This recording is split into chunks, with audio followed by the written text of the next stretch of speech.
మనిషి మర్చిపోవడం సహజం, మరుపు చాలా సహజం.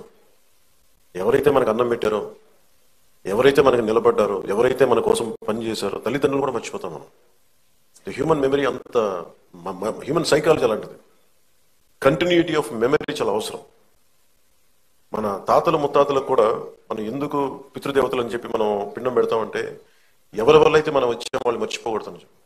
అలాంటిది ఇన్ని కోట్లాది మందికి ఈ రోజున నాలాంటి వాడు కూడా రాష్ట్రానికి ఈ స్థాయిలో మీరందరూ పెట్టగలిగారంటే దానికి ఉనికినిచ్చిన వాడు. 50 రోజులు పైన అన్నపానీయాలు లేకుండా కడుపు మలమల మాడిపోతూ పేగులు యాసిడ్ పేగుల్లోంచి వస్తూ ఉంటే, మంటలు మండిపోతా ఉంటే దానికి ఏమి చేయాలో తెలియక ఒక మట్టి తీసుకొని, బంకమట్టి తీసుకొని ఒక బట్టగా రాసి దాన్ని తడిపి పొట్టకి చుట్టుకొని మహాక్షోభ అనిపించిన మహానుభావుడే.